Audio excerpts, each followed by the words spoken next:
नमस्कार. संवादच्या अजून एका वेगळ्या विषयावरच्या भागामध्ये तुमचं पुन्हा एकदा स्वागत.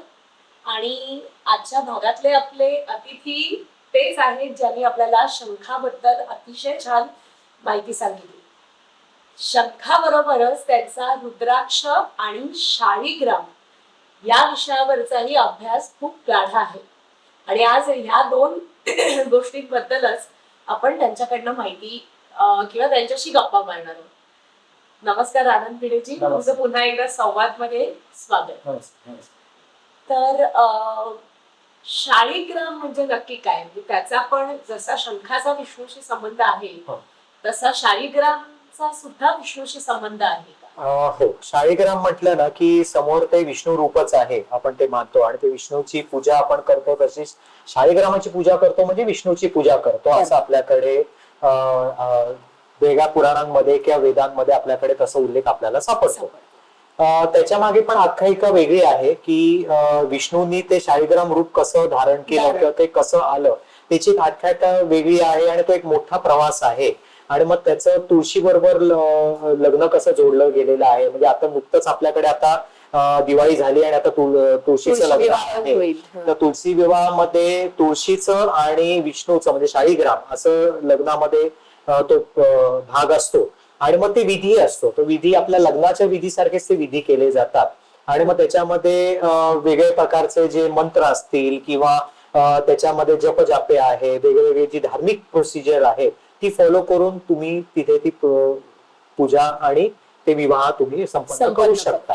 त्यामुळे मूळ शाळीग्राम म्हटलं तर शाळीग्राम जे आहे त्याचा संदर्भ तो आपल्याला सापडतो तो हरीशी म्हणजे थोडक्यात विष्णूशी सापडतो.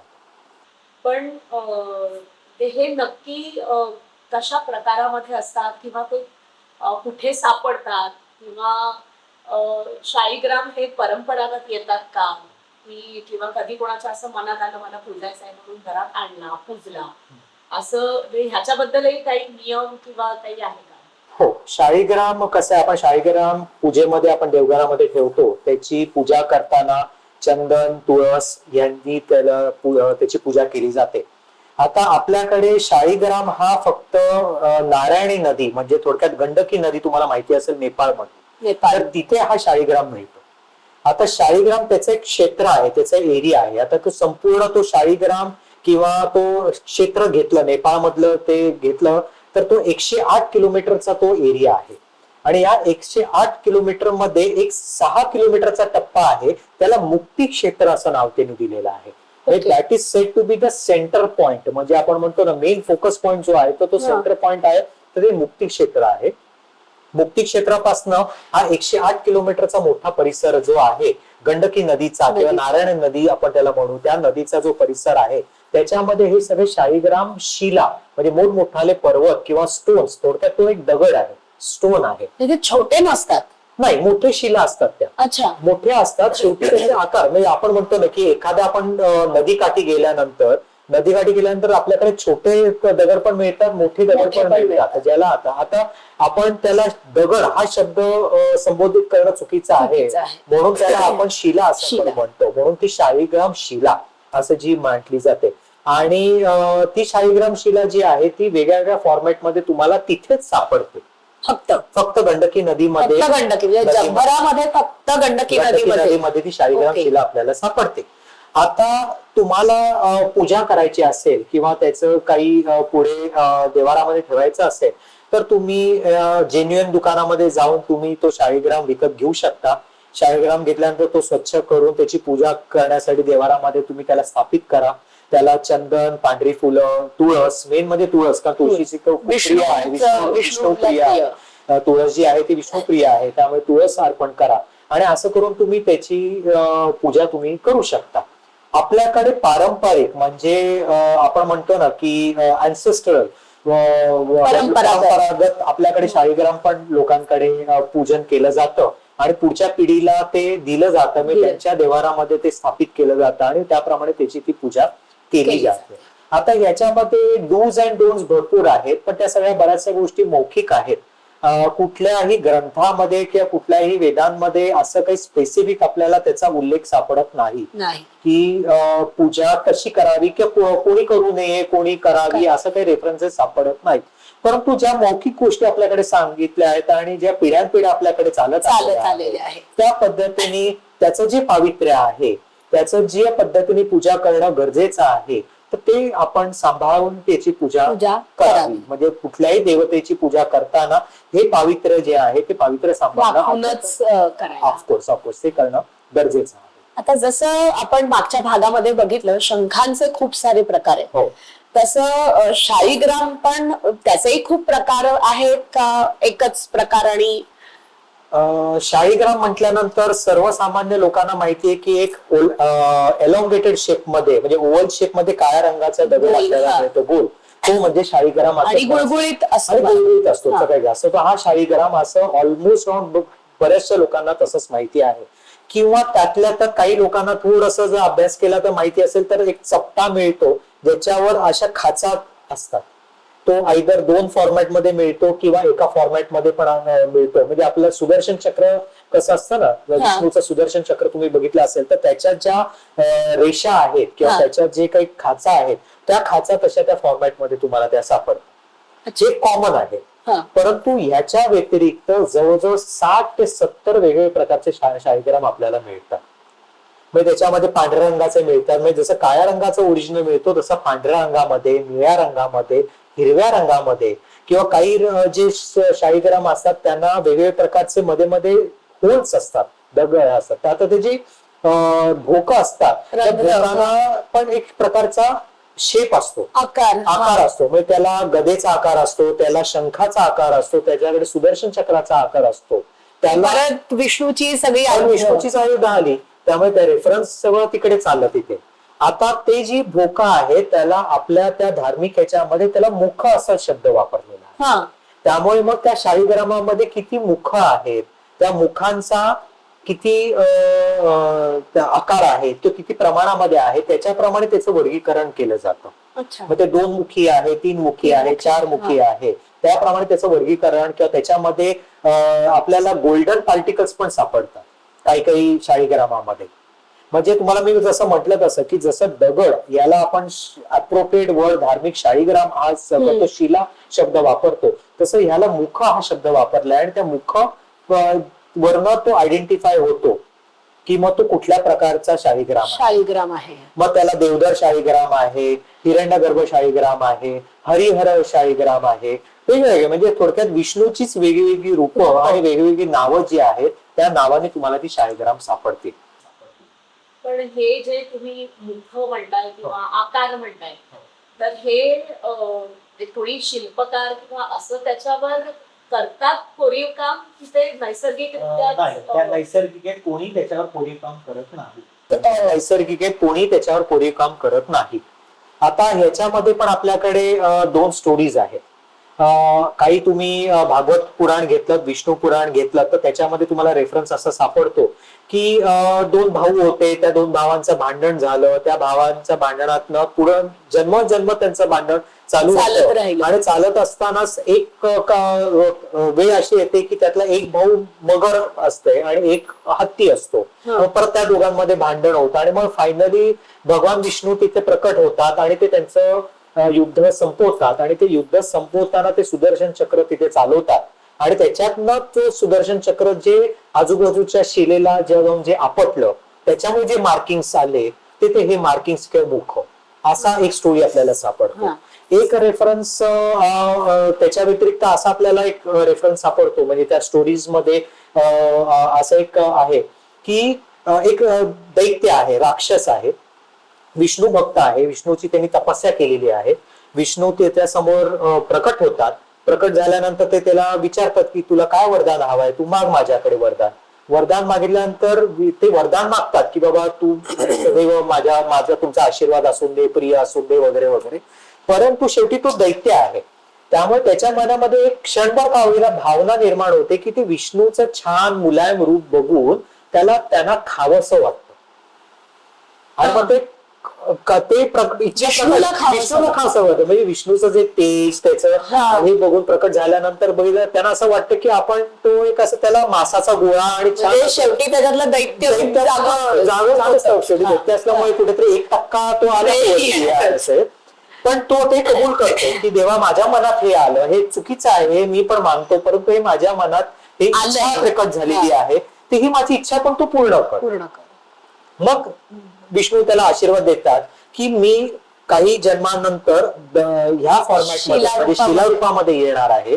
मग त्या शिलारूपामध्ये आल्यानंतर तू एक प्रकारचा तू किडा बन आणि तो किडा मला खाईल आणि तो किडा जो आहे तो खाल्ल्यानंतर मी तुझा इच्छा पण पूर्ण झाली, अशी आपण एक ती स्टोरी तिथे सापडते. परंतु तुम्ही विज्ञान बघितलं म्हणजे परत सायन्स कडे येऊ, जसं आपण अध्यात्म, आपल्याकडे अध्यात्म आणि सायन्स जवळ आहे.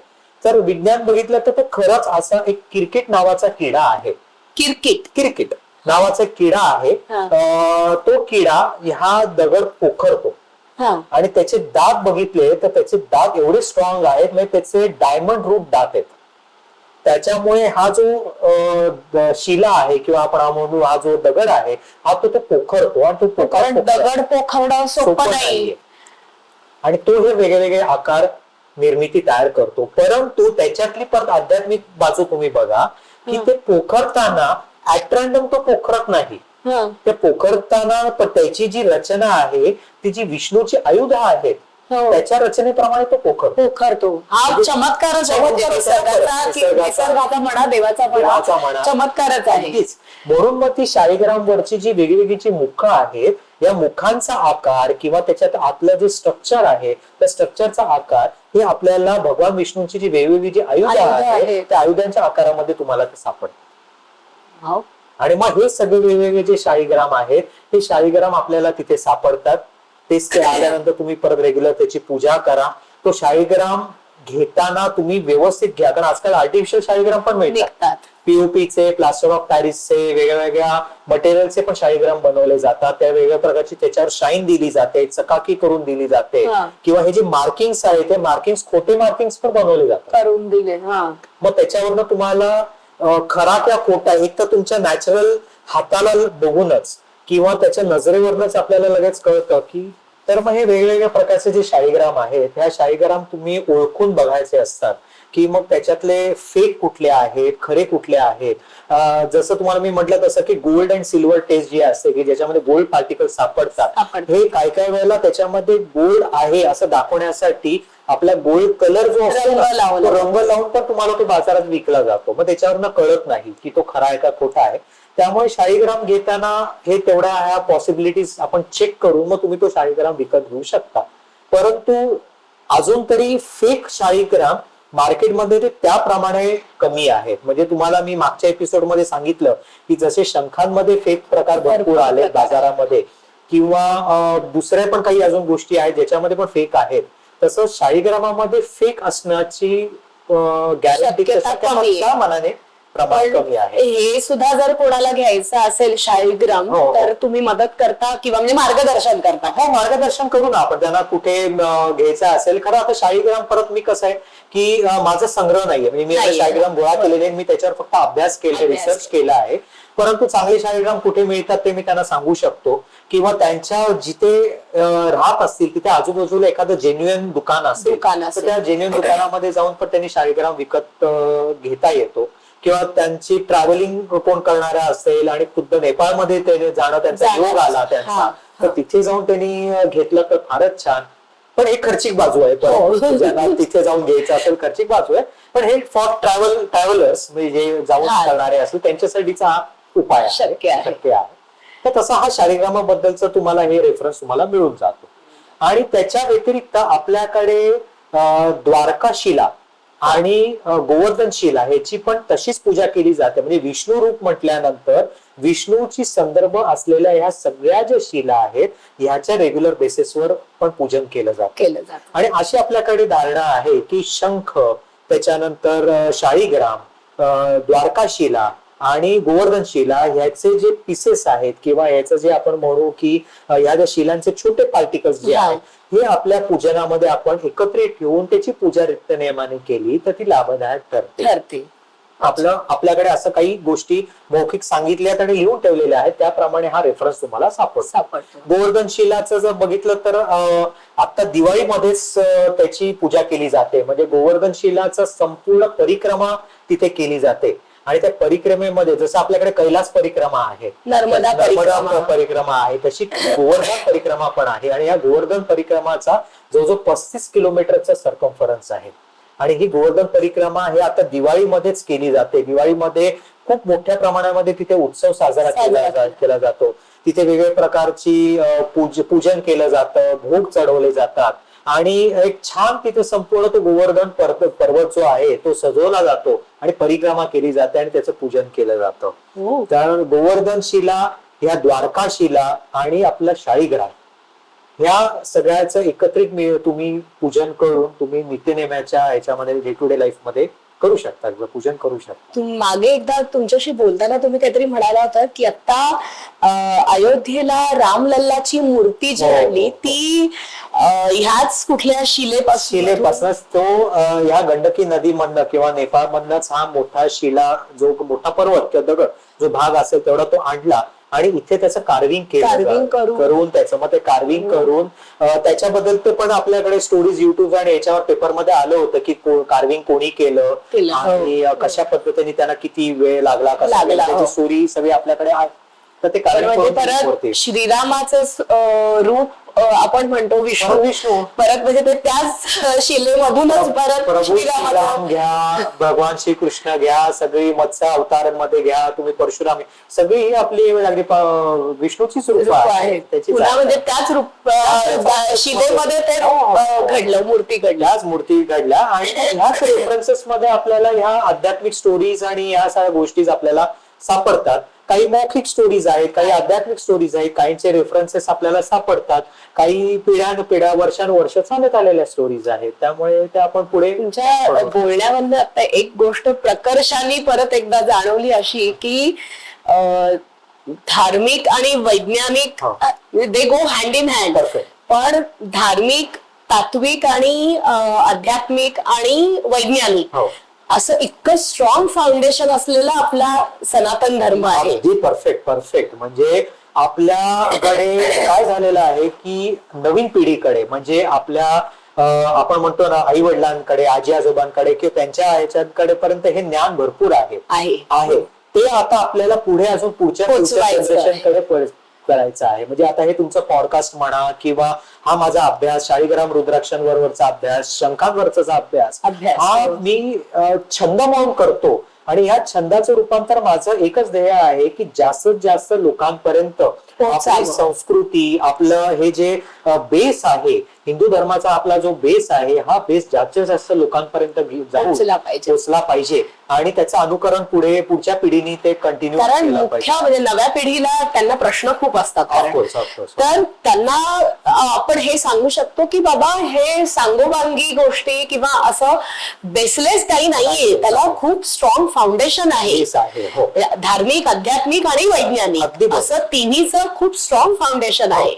आणि हे मी सांगतो म्हणून नाही, तुम्ही आपली वेद काढून बघा, आपले पुराण काढून बघा, आपल्या सगळ्या ऐतिहासिक आपल्याकडे जेवढे संत महंत होऊन गेले, त्यामुळे संत ज्ञानेश्वर महाराज, संत तुकाराम महाराज, संत एकनाथ महाराज, सगळ्यांनी त्यांच्या जे काही त्यांची उपासना केली, त्यांचे ग्रंथ लिहिले, त्याच्यामध्ये सगळ्यांना तुम्हाला रेफरन्स सापडतं.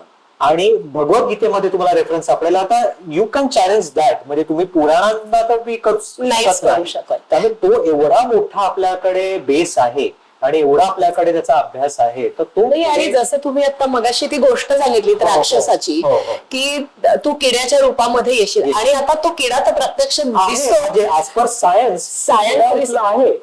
म्हणजे झुलॉजी खोटं नाही. तुम्ही तुम्ही म्हणाल की नाही, ही माझ्या आई वडिलांनी आजोबांनी सांगितलेली गोष्ट आहे, मी कशी मानू, मी पुढे वाचली नाही वगैरे वगैरे, पुराणातलं पण मी खरं कसं मानू. आपल्याकडे आहेत काही वर्ग, त्यांनी तुम्ही सायन्स बेस आहात ना, सायन्स बघा, झुलॉजी पुस्तक काढा, हा पुरावा समोर आहे, हा सूर्य, हा जयद्रथ, मग त्याच्यात रेफरन्स सापडेल. त्यामुळे तुम्ही सायन्स घ्या नाहीतर अध्यात्म घ्या, तुम्ही कुठल्याही पद्धतीने ते अनुकरण करणं हे गरजेचं आहे. आणि ते अनुकरण करून ते आत्मसात करा आणि आत्मसात करून त्या पुढच्या पिढीपर्यंत ते परफोरेट करा. पोचवा, कारण त्याचे फायदेही भरपूर आहेत. फायदे भरपूर आहेत. त्यामुळे पूजा करणं, नामस्मरण करणं, भक्ती असणं, देवाची भक्ती करणं आणि वेगवेगळ्या देवांच्या असलेली ही जी वेगवेगळी रूपं आहेत, ही सगळी वेगवेगळी रूपं आहेत. या रूपांचं पावित्र्य जपणं हे अत्यंत गरजेचं आहे. बरोबर. असंच वेगवेगळी आयुध, त्यांचं म्हणजे त्यांची पूजा, पावित्र्य जसं म्हणालात तसा अजून एक विषय आहे किंवा ती गोष्ट लोक धारण करतात ते म्हणजे रुद्राक्ष. तर त्याच्याबद्दल पण मला तुमच्याकडनं ऐकायला आवडेल. जसा शाळीग्रामाचा इतिहास आहे तसा रुद्राक्षाचा पण इतिहास आहे. म्हणजे तुम्ही परत अध्यात्म म्हटलं म्हणजे पुराण आपले वेगवेगळे उपनिषद काढली तर त्याच्यामध्ये पण रुद्राक्षांचं भरपूर आपल्याला स्टोरीज आणि आध्यात्मिक, आता आपल्याकडे टाइम कन्स्टंट असल्यामुळे मी स्टोरी रिव्हील करत नाही, ती आपल्याला सापडेल त्या पुराणांमध्ये. परंतु रुद्राक्ष म्हटलं की रुद्र म्हणजे थोडक्यात भगवान शंकर यांचं आपलं रूप डोळ्यासमोर येतं. आणि आपल्याकडे रुद्राक्षांमध्ये पण प्रकार भरपूर आहेत. रुद्राक्ष प्रामुख्याने ती पण परत नेपाळवरून येतात, पण नेपाळ व्यतिरिक्त इंडोनेशिया आणि भारतामध्ये पण आपल्याकडे रुद्राक्ष आहेत. आणि रुद्राक्ष ज्या झाडापासून येतात म्हणजे ती फळं असतात, ती फळं राईप झाली की ती ओपन करून आतमध्ये ते रुद्राक्ष आपल्याला ते सापडतं. तर ही जी रुद्राक्ष देणारी जी झाडं आहेत त्याचे जवळजवळ 300 जाती आहेत आणि त्याच्यातल्या 35 जाती आपल्या भारतामध्ये सापडतात. आता हे जे रुद्राक्ष आहे ते जास्त करून इंडोनेशियावरनं येतात आणि इंडोनेशियावरनं येणारे रुद्राक्ष हे साधारण मीडियम साईज मध्ये आपल्याला उपलब्ध होतात. नंतर छोट्या साईज मध्ये आणि परत मीडियम साईज मध्ये पण जरा पॉलिश आणि थोडस त्याला रिचनेस असलेले रुद्राक्ष हे नेपाळवरनं येतात. ते साधारण 5% आपल्याला येतात. मॅक्झिमम 70 ते 75% हे इंडोनेशियावरनं येतात, 5 ते 10% हे नेपाळवरनं येतात आणि उर्वरित जे पर्सेंटेज आहे त्याच्यामध्ये ते भारतामध्ये आपल्याला मिळतात. भारतातले थोडेसे मोठ्या साईज मध्ये आणि थोडे रफ असतात बघा, तर ते ओळखण्याच्या दृष्टीने. आणि मग रुद्राक्ष तुम्ही विकत घेताना परत त्याच्या पण टेस्ट आहे की त्याचं टेक्स्चर वरनं तुम्हाला लक्षात येतं, कारण आजकाल लाकडाचे पण रुद्राक्ष आर्टिफिशियल बनवतात. त्यामुळे तुम्ही रुद्राक्ष घेताना ते बघा, त्याचे जे लाईन्स आहेत त्याच्यामध्ये पण इथे जसं आपण शब्द मुख वापरला तसं इथे मुखी आहे, म्हणजे एक मुखी, दोन मुखी, तीन मुखी, त्याला पण मुख. परत त्याला जे पार्टिशन आहे त्याला पण मुखच शब्द आहे. तर तो एकमुखी आहे, दोन मुखी आहे, तीन मुखी आहे. तर त्याचं किती व्यवस्थित लाइनिंग आहे, कारण आर्टिफिशियल असेल तर ते वरवरचं लाइनिंग असतं, रिअल असेल तर ते खोलवर लाइनिंग असतं, त्याच्यावरनं कळतं. टेक्स्चर वरनं तुम्हाला ते लाइनिंग कळतं. त्याच्यामध्ये आपल्याकडे अशी टेस्ट सांगितलेली आहे की पाण्यामध्ये रुद्राक्ष ठेवला आणि तो रुद्राक्ष बुडला तर तो खरा आहे. परंतु असं पण होऊ शकतं की त्याच्यामध्ये समजा एअर बबल ट्रॅप झाला असेल, तो रुद्राक्ष पूर्णपणे राईट झाला नसेल तर मग तो वरती फ्लोट होईल. तो फ्लोट झाला तर मग तो रिअल आहे का नाही परत तो गोंधळ होऊ शकतो. आपल्याकडे कॉपर टेस्ट पण आहे. 2 कॉपर कॉइन्स घेतल्या आणि त्याच्यामध्ये कुठली गोल वस्तू ठेवली, म्हणजे फॉर एक्झाम्पल रुद्राक्ष ठेवलं तर ती रोटेट होते. त्याच्यावरनं पण तो रिअल आहे का नाही कळतो. पण थोडा तरी फ्लॅट सरफेस असेल तर तो अनरिअल आहे. मग परत रुद्राक्ष तुम्ही असा विकत घ्या, त्याची परत पूजा करा. आता परत रुद्र म्हणजे शंकराचं प्रतीक असल्यामुळे त्याला बेलाचं पान तुम्ही आणि मग ते तुम्ही धारण करू शकता. आता हे धारण करण्याची पण वेगवेगळी परत प्रोसिजर्स आहेत, त्याचे पण वेगवेगळे प्रकार आहेत आपल्याकडे. हो, म्हणजे काहींना एकमुखी, काहींना 2 मुखी असं पण काही मला वाटतं आहे. नक्की ज्योतिष शास्त्र दृष्ट्या त्याचं जास्त महत्व आहे. मला महत्व आहे. कसं आपल्याकडे रुद्राक्ष बघितलं तर 1 मुखीपासनं जवळजवळ 30 मुखी रुद्राक्षापर्यंत आपल्याकडे अवेलेबल आहे. आणि प्रत्येक मुखी आपण घेतलं, 1 मुखी, 2 मुखी, 3 मुखी, त्याला एक देवता आहे. म्हणजे प्रत्येक मुख हे देवतेला रिप्रेझेंट करतं. आणि मग कुठल्या देवतेचं ते आहे त्याच्यावरनं तुम्ही ते रुद्राक्ष तुम्ही धारण करू शकता. आता आपल्याकडे असा एक चार्ट आपल्याला सापडतो, म्हणजे मी जो स्टडी केलेला आहे त्या स्टडीमध्ये आपल्या नक्षत्राप्रमाणे किंवा आपल्या राशीप्रमाणे कुठल्या व्यक्तीने कुठला रुद्राक्ष धारण करावा अशी एक मी लिस्ट तयार केलेली आहे. म्हणजे पुढे मी माझ्या पुस्तकावर पण येणारच आहे. मी ही लिस्ट मेन्शन केली आहे, याच्याबद्दल ती लिस्ट मेन्शन केलेली आहे. आणि त्या पुस्तकामध्ये हे सगळी लिस्ट प्रमाणे तुम्ही तो मुखी रुद्राक्ष धारण करू शकता आणि त्याप्रमाणे त्या देवतेचं तुम्ही पूजन तुम्हाला करू शकता.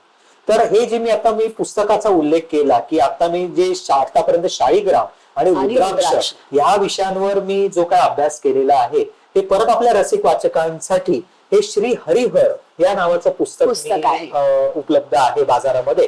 परत हे पुस्तक कुठल्याही शॉपमध्ये किंवा ऑनलाईन नसून आपल्या कृष्णाई हॉल जो आहे पोखरण नंबर 2 ला जिथे माझी शंखांची पण पुस्तकं अवेलेबल आहे तिथेच हे पुस्तक अवेलेबल आहे. आणि हरिहर म्हणजे तुम्ही नावावरच लक्षात आलं असेल की हरी म्हणजे विष्णू आणि हर म्हणजे शंकर, त्यामुळे हरिहर नावाचं हे पुस्तक ज्याच्यामध्ये ही सगळी माहिती तुम्हाला उपलब्ध आहे आणि हे पुस्तक मिळून जाईल. ह्या दोन्ही पुस्तकांची लिंक म्हणण्यापेक्षा माहिती आणि ते कुठे मिळतील वगैरे ह्या बाबतचे सगळे डिटेल्स डिस्क्रिप्शन बॉक्स मध्ये तुम्हाला मिळणारच आहेत. आणि आनंद भिडेजींचा संपर्क क्रमांक कॉन्टॅक्ट नंबरही तिथे असणार आहे. तर आता ही तर फार सुंदर माहिती तुम्ही सांगितली शाळीग्राम आणि रुद्राक्ष. शाळीग्राम हा विषय तर मला वाटतं फारच अभावाने कोणी त्याबद्दल बोलतं किंवा अभ्यास केला जातो, पण रुद्राक्षाबद्दलही अभ्यास फार कमी जणांचा असावा बोलता. ह्या दोन ह्याच्याबद्दल खूप छान माहिती सांगितली.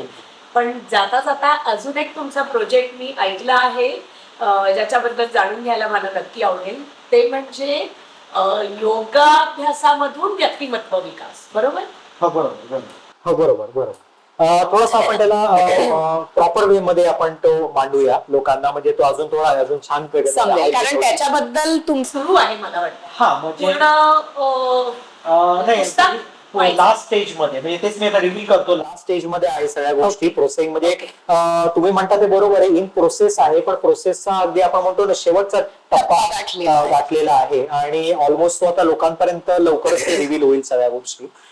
विषय असा आहे तो व्यक्तिमत्व विकास आणि योग हा माझा सब्जेक्ट मी निवडलेला आहे, ज्याच्यामध्ये मी वयोगट अशी धरलेले आहेत की मुलाचा जन्म झाल्यापासून म्हणजे वयवर्ष 1 पासून वयवर्ष 30 पर्यंत, त्याच्यानंतर 30 ते 60 हे वयोगट आहे आणि 60 नंतर ज्याला आपण ओल्डर ऍडल्ट्स असं म्हणतो तर त्यांच्याबद्दलचा हा संपूर्ण सब्जेक्ट असेल. आता ह्याच्यामध्ये व्यक्तिमत्व विकास म्हणजे पहिला टप्पा तुम्ही घेतलात म्हणजे पहिले मुलांचा आपण बघू, तर त्याच्यामध्ये मी मुलांना एक्सप्लेन करतो. म्हणजे माझे ऑलरेडी शाळांमध्ये ही लेक्चर्स चालू झालेली आहे आणि खास मुलांसाठी हा वर्ग घेतला जातो, ज्याच्यामध्ये मुलांना पहिले व्यक्तित्व आणि व्यक्तिमत्व म्हणजे काय याचं डिफरन्शिएट सांगितलं. दोन वेगळ्या गोष्टी आहेत, व्यक्तित्व आणि व्यक्तिमत्व. परफेक्ट. व्यक्तित्व म्हणजे देवाने आपल्याला जसं बनवलं आहे ते आपण व्यक्तित्व आहे, बरोबर. व्यक्तिमत्व म्हणजे काय, जे आपण बनणार आहोत, जे आपल्याला घडवायचं आहे. जसं वाढ आणि विकास हे दोन वेगळे शब्द आहेत. म्हणजे कुंडीत ठेवलेलं झाड हे वाढणारच आहे, परंतु वृक्ष जो आहे त्याचा विकास झालेला आहे. त्यामुळे व्यक्तिमत्व विकास म्हणजे आपल्या पर्सनॅलिटीची development. Personality development in other words तुम्हाला पर्सनॅलिटी डेव्हलपमेंटचे क्लासेस भरपूर सापडतील.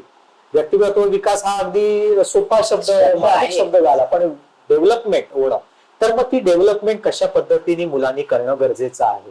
मग त्याचे काही टप्पे आहेत. पहिला टप्पा म्हणजे परत येऊ आपल्या संस्कारावर, जे आपण आतापर्यंत बोलत आलेलो आहोत. संस्कार हे आई वडिलांकडनं, आपल्या घरांकडनं, गुरुजनांकडनं आपल्याला जे संस्कार मिळतात ते आत्मसात करणं आणि त्या संस्कारातनं आपल्याला पुढे जाणं हे महत्वाचं आहे. त्यामुळे तो बेस आहे आपला. बरोबर. दुसरं आहे म्हणजे शिक्षण, एज्युकेशन. एज्युकेशन प्रत्येक मुलांनी हे एज्युकेशन घेणं गरजेचंच आहे. Every individual should be educated. बरोबर. मग एज्युकेशन कुठल्या पद्धतीने घ्यायचं, काय घ्यायचं हा पुढचा भाग झाला, पण एज्युकेशन हे आपल्याकडे महत्वाचं आहे. आणि तिसरा जे आहे ते म्हणजे सेल्फ ऍक्च्युलायझेशन. म्हणजे आपल्याकडे एक मॅस्लॉस थेरी सांगितलेली आहे. त्या मॅस्लॉस थेरी प्रमाणे सेल्फ ऍक्च्युलायझेशन म्हणजे स्वतःला ओळखा, खुद को जानो आपण असं म्हणतो. म्हणजे काय करायचं की आपल्या या टप्प्यांमध्ये तुम्ही अभ्यास करताना किंवा तुमच्या जीवनामध्ये तुम्ही सकाळी उठल्यापासून रात्री झोपेपर्यंत काय काय केलं याचा आढावा घ्यायचा. रात्री झोपताना एक प्रकारचा एक होमवर्क आहे असं तुम्ही समजा. रोज रात्री झोपताना तुम्ही एक कॉलम करा. त्या कॉलम करताना की मी आज चांगलं काय केलं, आज मी वाईट काय केलं, मी आज चांगलं किती बोललो, वाईट किती बोललो, याचं तुम्ही कॉलम करा. म्हणजे तुमचे बिहेव्हिअरल पॅटर्न तुम्हाला लक्षात येते. किंवा शालेय मुलांसाठी काय की माझा कुठला विषय मला सोपा जातोय, कुठला विषय मला अवघड जातोय, कुठल्या विषयाचा मला अभ्यास जास्त करणं गरजेचं आहे, हे लिस्टिंग त्याच्याकडे होऊन जातं. आणि मग तुमचे पॉझिटिव्ह पॉइंट्स आणि तुमचे निगेटिव्ह पॉइंट्स तुमचे डेव्हलप होतात. मग हळूहळू तुमचे निगेटिव्ह पॉइंट्स तुम्हाला ओव्हरकम करायचे आणि ते सगळे पॉझिटिव्ह कडे वळवायचे. म्हणजे मग तुमचा पॉझिटिव्हची लिस्ट वाढत जाईल, निगेटिव्हची लिस्ट कमी होत जाईल. जेव्हा ही निगेटिव्हची लिस्ट पूर्णतः शून्य होऊन जाईल आणि सगळं तुमचं पॉझिटिव्ह भरेल, तेव्हा तुमचा व्यक्तिमत्व विकास हा पूर्ण झाला आहे असं तुम्ही म्हणू शकता. मग ते संस्कार आहेत, एज्युकेशन आहे, तुमच्या रुटीन लाईफ मध्ये आहे, हे सगळ्या पॅटर्न मध्ये तुम्ही ते करू शकता. आणि मग हे एज ग्रुप जे आहे, हे एज ग्रुप तुम्हाला म्हटलं तसं हे 30s पर्यंत झालं. मग व्हॉट अबाउट 30 to 60 आणि 60 ऑनवर्ड्स? जशी 30 आणि 60s मध्ये पण हे तुम्हाला पालन करणं गरजेचं आहे. मग याचा आधार मी काय घेतो, तर याचा आधार मी घेतो ते म्हणजे आपली स्मरणशक्तीचा आधार. म्हणजे शिक्षण, संस्कार हे सगळं ब्रेन रिलेटेड आहे. बरोबर. मग तोच ब्रेन रिलेटेड तुम्ही जो रेफरन्स आहे तो मी लावतो मुलांना, कारण आजकाल टेक्नॉलॉजीचं युग आहे. सगळं मोबाईल, कॉम्प्युटर याच्यावर सगळं आहे. मेमरी तुमची किती आहे, म्हणजे तुमची मोबाईल मेमरी किती आहे, कॉम्प्युटर मेमरी किती आहे, याच्या व्यतिरिक्त तुमची स्वतःची मेमरी किती आहे हे महत्वाचं आहे. आता त्यांच्या भाषेतच सांगायचं झालं तर memory in terms of computer भाषेमध्ये बोललं तर 2.5 मिलियन गिगाबाइट्स, जीबी आपण म्हणतो, एवढी आपली बुद्धीची क्षमता आहे. आणि त्याच्यात आपण फक्त 10% वापरतो. म्हणजे एवढीच मेमरी आपली वापरली जाते. मग ही मेमरी जास्तीत जास्त कशी वापरायची, मग याच्यासाठीचे टेक्निक्स काय? मग त्याला योग साधनेचा त्याला जोड लावलेले आहे. मग योग साधनेचे वेगवेगळे आसन, प्राणायाम, वेगवेगळे जे आहेत प्रकार जे आहेत, त्याच्यातनं ही मेमरी कशी वाढवता येईल, ही मेमरी त्याच्यातनं आपल्याला करता येते. ही मेमरी वाढवण्यासाठी वेगवेगळे उपक्रम पण केले असतात. आणि तुम्हाला इथे सांगायला आवडेल की मी जिथनं माझा योग साधनेचा अभ्यास केला ते ठाण्यामध्ये घंटाळी मित्र मंडळ, ज्यांनी आमचे गुरु श्रीकृष्ण व्यवहारे ही स्थापना केली. त्यांनी वेगवेगळे प्रोजेक्ट्स केले. त्या वेगवेगळ्या प्रोजेक्ट्स मध्ये त्यांनी या मुलांसाठी, खास मुलांसाठी मेधा संस्कार हा एक उपक्रम त्यांनी राबवला आणि तो अजून टू बी कंटिन्यूड आहे. म्हणजे आता तो उपक्रम माझी आई सुजाता बेडे जी आहे ती हा उपक्रम पुढे, कारण तिच्याबरोबर अजून काही सिनियर योग शिक्षक आहेत, तिचे कलिग्स आहेत, ते मिळून हे मुलांकडे हा प्रोजेक्ट राबवतात. तर म्हणजे मेधा संस्कार म्हणजे थोडक्यात मेधा म्हणजे तुमची बुद्धी, स्मृती, त्याच्यावर कसे संस्कार करायचे हा त्याच्यामध्ये हा प्रोजेक्ट केला जातो. आणि मग हाच धागा मी पकडून म्हणजे गुरूंच्या आशीर्वादाने आणि हा संपूर्ण हा प्रोजेक्ट जो आहे याच्यातलाच थोडा करून हा मी थोडासा एक्सटेंड केला, थोडासा त्याला अल्टरेशन केलं त्याच्यात, आणि हा वयोगट वाढवला 30 ते 60 आणि 7 ऑनवर्ड्स. आणि मग त्यांची मेमरी कशी वाढवायची याच्यासाठी तुम्ही काय काय करणं गरजेचं आहे. कारण आपली बुद्धी म्हटली ना तर साधारण गोल्डन एज मुलाचं धरलं तर ते 5 वर्षापर्यंत आहे. साधारण 25 to 35 त्याच्यामध्ये आपला पूर्ण ब्रेन हा विकसित झालेला असतो. That is the strongest period धरला जातो. आणि 45 एज नंतर हळूहळू आपली ब्रेन क्षमता जी आहे ती कमी होते. म्हणजे थोडक्यात ब्रेन एजिंग होतं.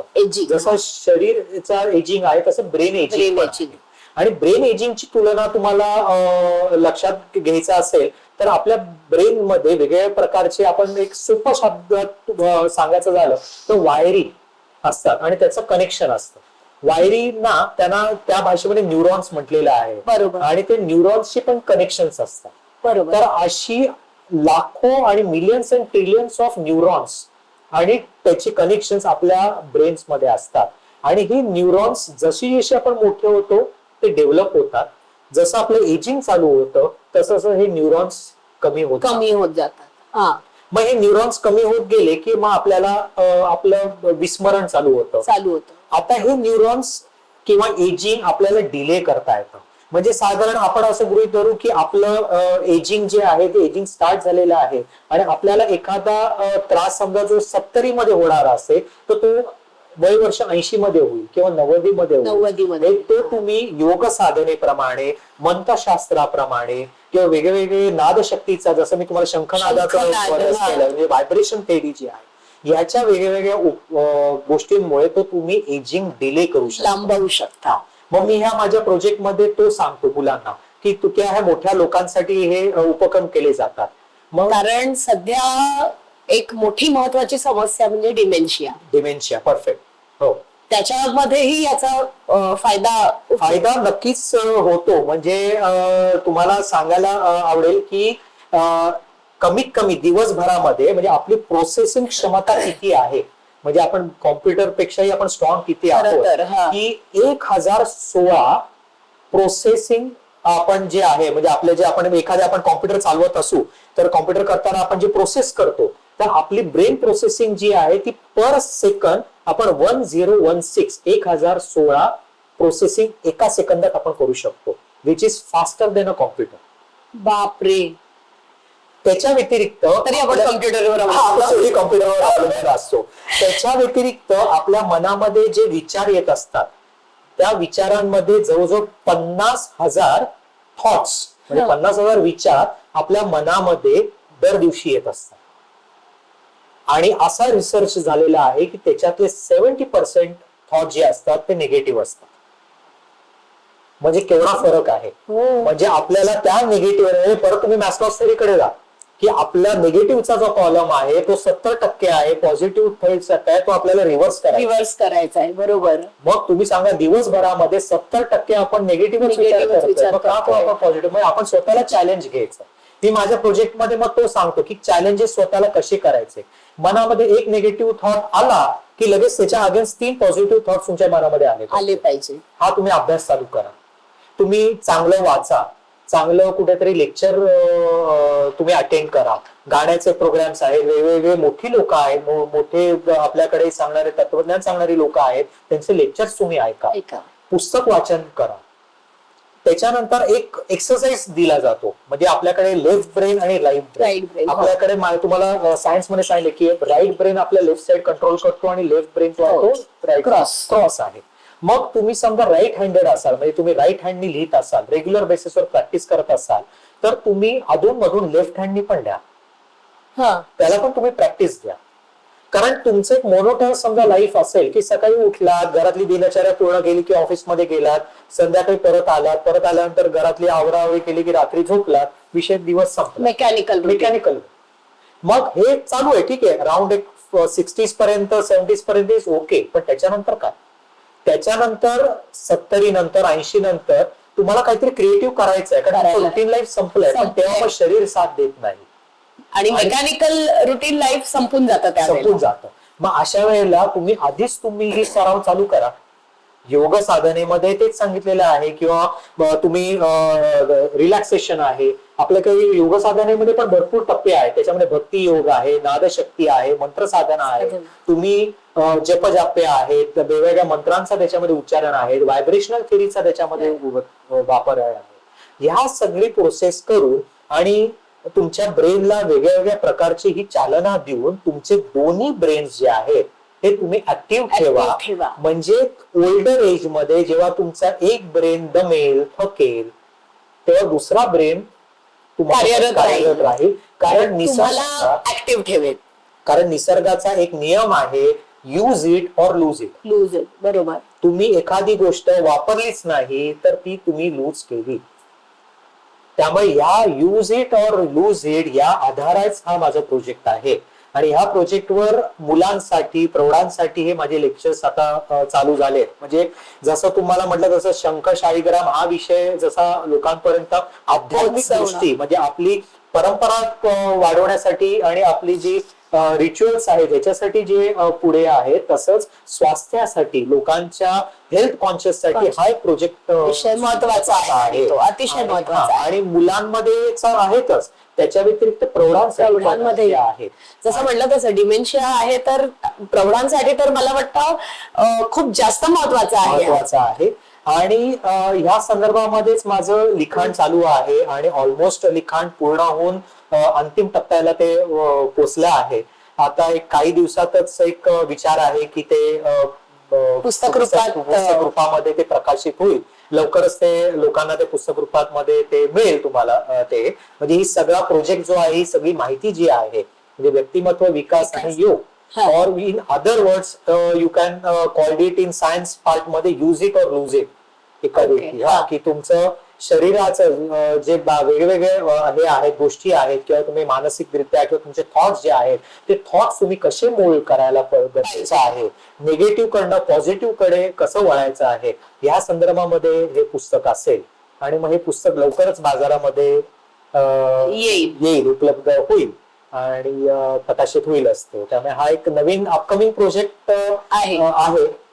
It is in the pipeline but खूप शुभेच्छा. आणि मला वाटतं आपला आता हा पॉडकास्ट ऐकल्यावर बऱ्याच लोकांनाही त्याची प्रतीक्षा राहील, उत्सुकता राहील की हे पुस्तक कधी येत आहे. तर ह्या सगळ्याबद्दलची माहिती आपण आपल्या डिस्क्रिप्शन बॉक्स मध्ये देऊच या. आणि आज तुम्ही इथे येऊन ह्या वेगवेगळ्या विषयांवरती जी माहिती सांगितली किंवा तुमच्याशी ज्या गप्पा मी मारल्या त्या मला खरंच खूप छान वाटतंय आज. आणि मागच्या भागामध्ये आपण जो शंखनाद केला तो तर फारच अप्रतिम होता. तर ह्या सगळ्याबद्दल तुम्हाला खूप खूप धन्यवाद.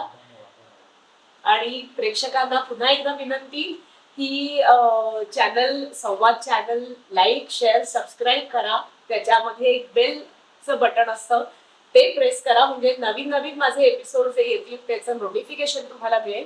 आणि आजच्या आणि मागच्या भागामध्ये जे काही विषय आपण त्याच्याबद्दल गप्पा मारल्या त्याची माहिती तुम्हाला डिस्क्रिप्शन बॉक्समध्ये मिळेलच. तर त्याच्याबद्दल कमेंट्स सुद्धा तुम्ही करा की तुम्हाला अजून कुठले वेगळे विषय ऐकावेसे वाटतायत. मी ते विषय पुन्हा घेऊन यायचा नक्की प्रयत्न करेन.